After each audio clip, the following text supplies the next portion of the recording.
Hello everyone, welcome to my channel.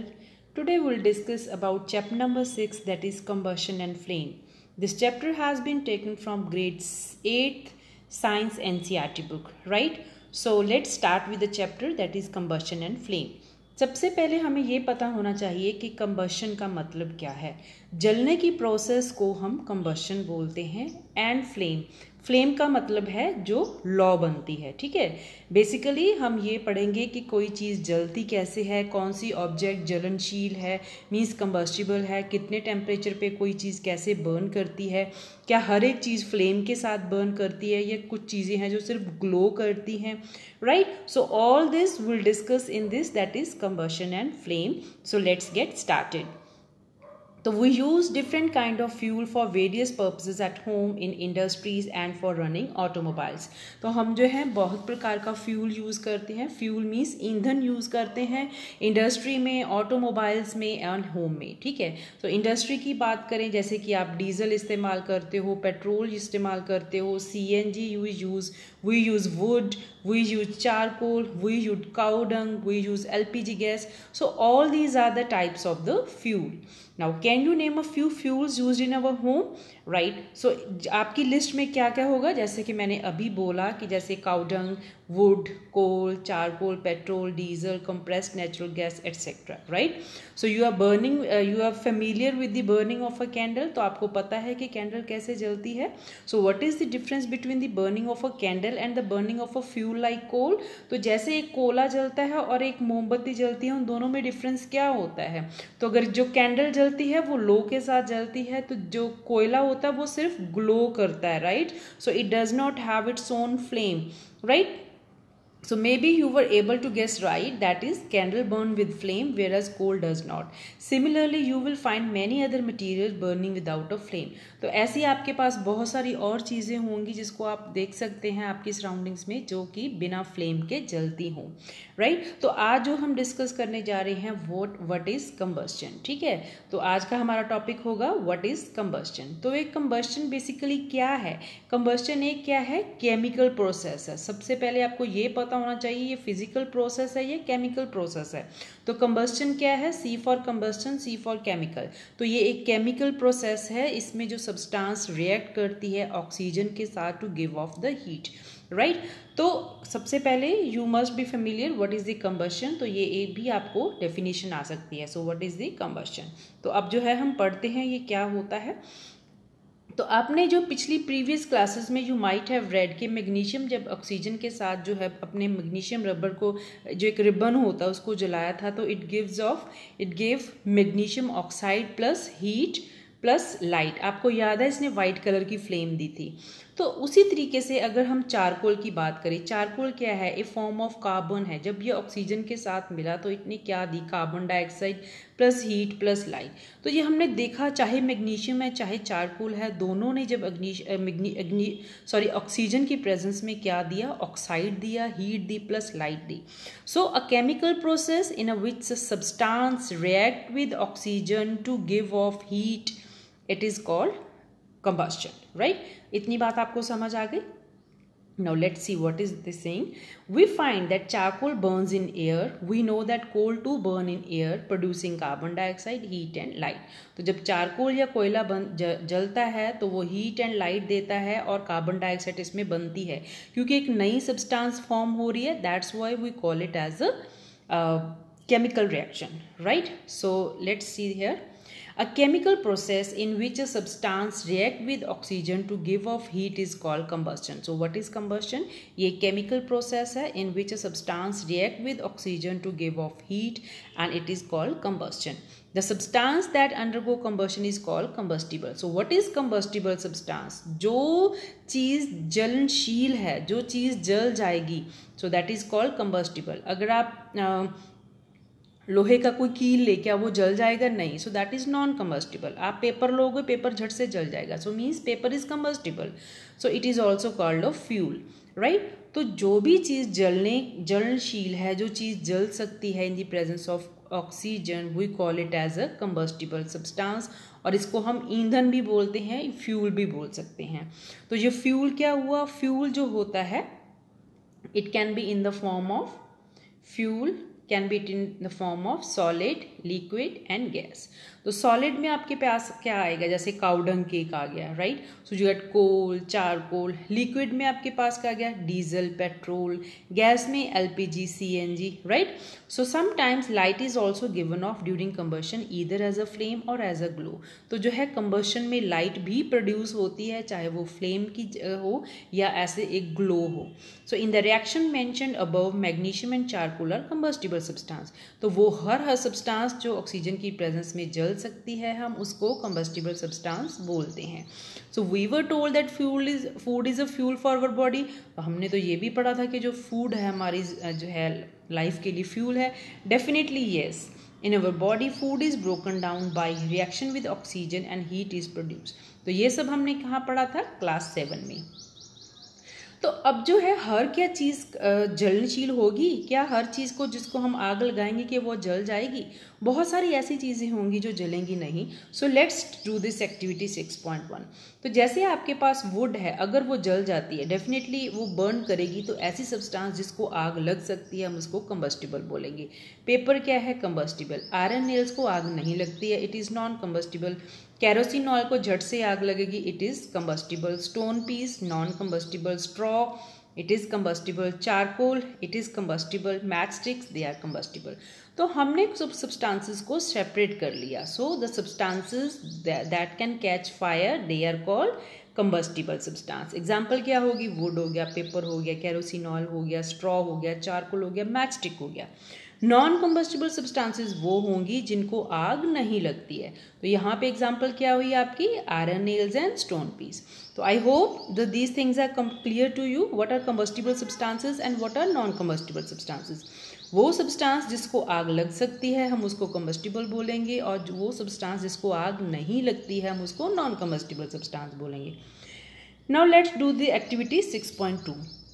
ये क्या कहती है कि आप एक कैंडल को जो है लाइटेड कैंडल को फिक्स कर लो टेबल को, और ऊपर से जो है उसको जो है आप कवर कर दो, राइट। यहाँ पे आपने क्या किया, यहाँ पे आपने थोड़ा सा इसका लेवल रेज कर दिया, 2 वुडन स्टॉक देके, ताकि जो है नीचे से क्या जाती रहे, ऑक्सीजन। यहाँ पे आपने क्या किया कि आपने इसको जो है बंद कर दिया नीचे से, ताकि यहाँ पे ऑक्सीजन की सप्लाई नहीं है। यहाँ पे आपने ऊपर से भी और नीचे से भी धीरे दोनों से बंद कर दिया, यहाँ पे भी ऑक्सीजन की सप्लाई बंद हो गई।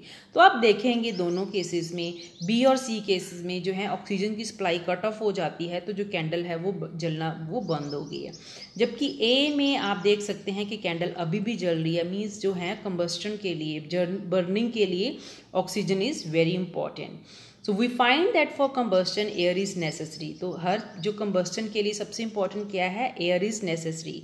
The candle burn freely in case A when air can enter the chimney from below. In case B, when air does not enter the chimney from below, the flame flickers and produces smoke. In case C, the flame finally goes off because the air is not available. तो हमने देखा जहाँ पे भी air available नहीं होगी वहाँ पे जो है कैंडल ब्लो करना बंद कर जाएगी। So we learned here that air is very important, oxygen is very important for burning. Now अब हम देखते हैं कि जो सन है वो भी अपनी हीट और लाइट देता है, क्या उसके अंदर भी कंबस्टन चलती है? यस, उसके अंदर एक डिफरेंट काइंड की कंबस्टन चलती है जिसको हम बोलते हैं nuclear reaction. So in the sun heat and light are produced by nuclear reaction. और ये न्यूक्लियर रिएक्शन क्या होती हैं, this you will read in the higher grade, right. Now let's do this activity 6.3। ये क्या कहती है कि place of piece of burning wood और charcoal on an iron plate और तवा। तो एक आप जलते हुए वो लकड़ी के जो है आयरन प्लेट या तवा के ऊपर रख दीजिए, तो उसको जो है कवर कर दी किसकी तरह, with the transparent plastic jar. So what will happen, you will see that charcoal stop burning after some time. Can you think of the reason why it stop burning? जब आप चारकोल को जो है ऊपर से ग्लास से cover कर दोगे तो उसकी ऑक्सीजन की सप्लाई बंद हो जाएगी, जिसकी वजह से this will stop burning. So this also prove that oxygen या air is very necessary for burning. Now, you might have heard that when the clothes of a person catch fire, the person is covered with blanket to extinguish fire. Can you guess why? तो आपने बहुत सारा देखा होगा कि जब भी किसी पर्सन को अचानक से आग लग जाती है उसको हम हमेशा रैप करते हैं ब्लैंकेट में। So why the person is wrapped in blanket if someone catches fire? क्योंकि जैसे ही हम ब्लैंकेट से इसको कवर करते हैं ऑक्सीजन की सप्लाई कट ऑफ हो जाती है और वो जो है इंसान जो है वो बच जाता है, तो वो जो है आगे उसको आग नहीं लगती है। Now does a match stick burn by itself? क्या आपने देखा होगा कि कभी जो मैच स्टिक होती है वो खुद ब खुद जलने लगती है? नहीं। So you must have an experience of burning a piece of paper. Does it burn when a burning match stick is brought near it? Yes. तो हम देखते हैं कि दो चीज़ें हैं, आप उसको कैसे आग लगा सकते हैं। एक आपके पास बहुत बड़ा पीस ऑफ वुड है, दूसरा आपके पास इंसेंस स्टिक है। जैसे कि हम ये बोल सकते हैं कि अगरबत्ती है, ठीक है। अगरबत्ती को आप जब आग लगाते हो तो वो झट से जल जाती है, जबकि आप एक मोटा पीस ऑफ वुड लेके आओगे तो वो जो है वो नहीं जलेगी। तो इसका रीज़न क्या है? तो उससे पहले मैं आपको ये बताती हूँ कि फॉरेस्ट फायर क्या होती है। During extreme hot heat of summer at some places dry grass catches fire from the grass. It spread to trees and very soon the whole forest is on fire. It is very difficult to control such fire. तो क्या होता है कि बहुत सारी जब गर्मी होती है तो उस जो जंगल होता है वहाँ पे सूखे पत्ते होते हैं, तो एकदम से उनको आग लग जाती है। तो उससे जो है सारे जंगल के जो है पेड़ पौधे उसकी आग की लपेट में आ जाते हैं। ऐसे such cases are called forest fire. तो ये फॉरेस्ट फायर क्यों लगती है, कैसे लगती है? So this will read it now. So, do these experiences tell you that different substances catch fire at different temperature? तो हमने देखा कि जब फॉरेस्ट फायर है उसके लिए भी जो है एक अलग टेम्परेचर है, हमने अगरबत्ती को जलाया उसके लिए अलग टेम्परेचर है।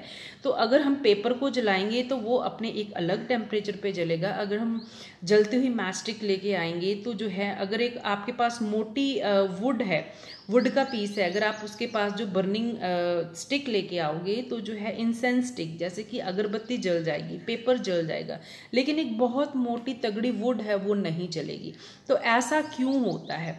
ठीक है, ऐसा इसलिए होता है the lowest temperature at which a substance catches fire is called its ignition temperature.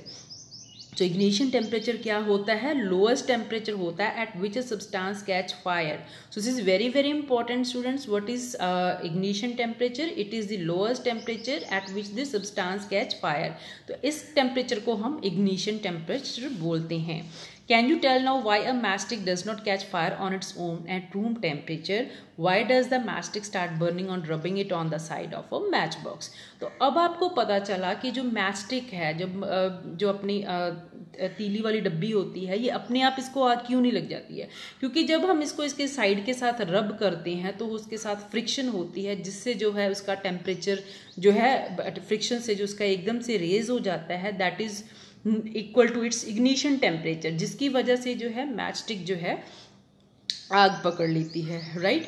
तो हमने ये देखा कि कोई भी सब्सटेंस कभी भी ऐसे नहीं कि पड़ी पड़ी उसको ऐसे ही आग लगी। आपके घर में बहुत सारी मोमबत्तियाँ होंगी, जैसे कि अगरबत्तियाँ होंगी, उसको आप जब तक जलाओगी नहीं वो खुद ब खुद नहीं जलती हैं। तो वो तभी जलती हैं जब हम उसके पास जो है एक बर्निंग मैच स्टिक लेके आते हैं। तो वो सब temperature at which the substance catch fire is called ignition temperature. तो हमने ये देखा था, ये मोटी लकड़ी थी, जो वुड की जो मोटी लकड़ी थी उसको आग नहीं लगी थी क्योंकि इसका इग्निशन टेम्परेचर हाई था, जबकि पेपर का इसके कंपैरेटिवली लो था, इसलिए पेपर जल गया। इवन अगरबत्ती का भी टेम्परेचर लो था, जिसकी वजह से जो है अगरबत्ती जल जाती है। Now we know that we find that combustible substance cannot catch fire or burn as long as temperature is lower than its ignition temperature। जब तक किसी भी चीज़ का इग्निशन टेम्परेचर उसका जो टेम्परेचर है इग्निशन टेम्परेचर से कम रहेगा, उस सब्सटेंस को कभी भी आग नहीं लग सकती, right. Have you ever seen cooking while catching fire when a frying pan is kept for long on a burning stove? Kerosene oil and wood do not catch fire on their own at room temperature. But if kerosene oil is heated a little, it will catch fire. Right लेकिन देखेंगे कि जो kerosene oil को खुद ब खुद कभी भी आग नहीं लगती है, वुड को भी नहीं लगती है। लेकिन अगर हम केरोसिन ऑयल को थोड़ा सा भी हीट करते हैं थोड़ी टाइम के लिए, तो वो अपने आप जो है आग को पकड़ लेता है। लेकिन वुड को थोड़ी देर के लिए हीट करें, वो तभी भी आग जो है कैच नहीं करेगी।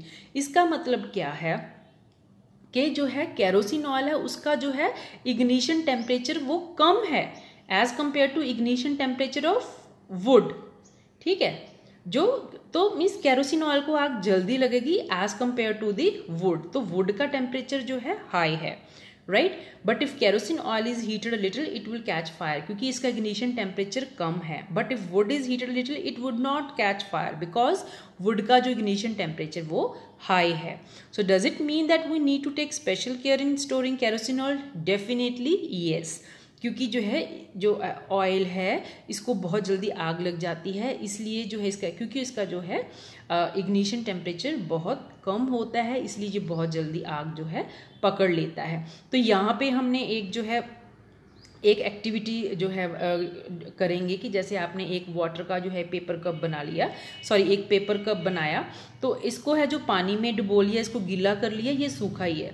तो ठीक है, पेपर कप जो बने तो आप देखोगे जो वाटर वाला पेपर कप था उसको आग नहीं लगी है, जबकि जो सूखे वाला पेपर कप था उसको आग लग चुकी है। तो इससे क्या हुआ, जब जैसे हमने इस पेपर को गीला किया इसका इग्निशन टेम्परेचर रेज हो गया, इसलिए जो पानी में जो भीगा हुआ जो है वो पेपर कप था उसको आग नहीं लगी, जबकि जो एक सूखा हुआ था उसको जो है आग लग गई, राइट।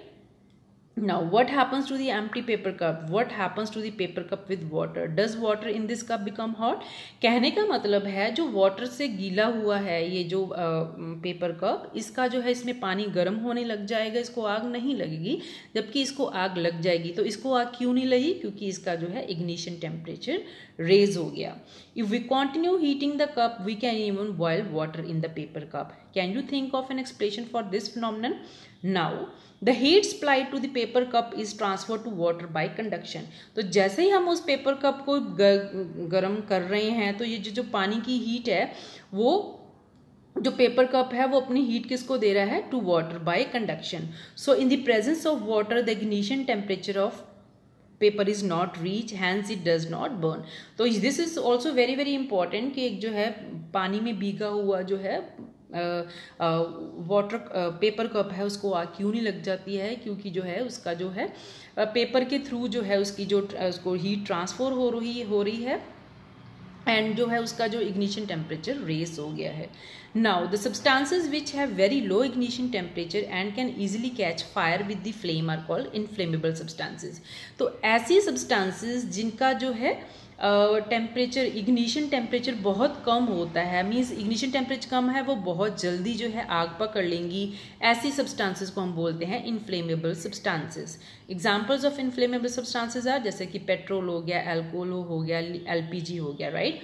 तो ऐसी सब substances, the substances which have very low ignition temperature and can easily catch fire with a flame, देखो लो के साथ जलेंगे ऐसी सब चीज़ें, so they are called inflammable substances. तो मैं उम्मीद करती हूँ आपको ये मेरा सेशन पसंद आया होगा। In the next lesson will discuss about the story of the match stick and how do we control fire. Thank you so much for watching.